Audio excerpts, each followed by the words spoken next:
Bien sûr, de crypto, les infos crypto pour ceux qui n'ont pas le temps. Alerte rouge, crash en direct, les gars. Mais ceux qui savent, j'attends depuis un petit moment cette zone statistique. On va bien évidemment en parler. On va pas faire une vidéo trop longue, puisqu'il va falloir découvrir ce qui va se passer ensuite. Le BTC, il perd 3,6%. On est à 28 040 dollars au moment où j'enregistre. Mais attention, c'est très volatile. On a Ethereum qui perd 5%.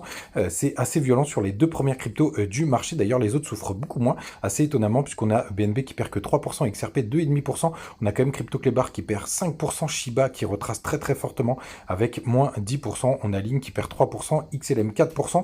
On a juste Atom qui est dans le vert avec plus 1%. Les gars, nous atteignons enfin cette zone statistique dont je vous parle depuis un certain moment entre les 0,5 de Fibo et les 0 de retracement pardon et les 0,618 avec le point bas qui pourrait être aux 27 420 dollars. On a touché les 27 800 je crois, 27 900 sur ce gros graphique. On a complètement explosé le RSI pour le coup, mais on arrive sur des zones assez intéressantes puisqu'il y a eu pas mal de rebonds à chaque fois qu'on a touché ces zones. Bien évidemment, il va falloir digérer ce mouvement qui est assez violent, mais regardez, c'est très intéressant. On atteint enfin cette zone statistique qu'on attendait avec impatience, en espérant bien évidemment que ces 27 400 tiennent. Pour l'instant, les 28 200 se sont fait transpercer, mais il va falloir attendre la clôture de la bougie pour le coup.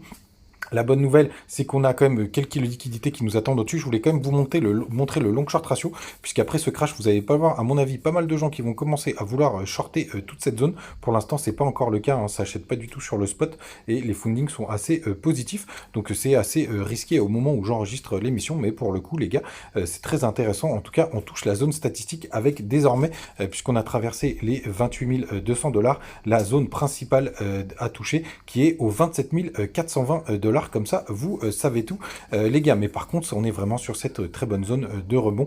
Si on a une mèche même qui pourrait aller chercher cette trendline et se situe, si ça arrive aujourd'hui, aux 27 800 dollars, j'espère pas parce que ça ferait vraiment pas mal flipper le marché. Ce qui est intéressant, c'est qu'on a quand même pas mal de liquidités aussi qui nous attendent au nord pour le coup. Je vous les avais partagé ce matin. Alors, entre temps, on a quand même pas mal dévissé. Elles sont toujours dispo d'ailleurs sur le Telegram. N'hésitez pas à nous rejoindre, les gars. Vous savez tout. Pas la peine de FOMO. C'est un très bon moment, c'est un très bon moment, c'est le crash qu'on attendait depuis un certain moment. N'hésitez pas à venir le partager du côté du Telegram.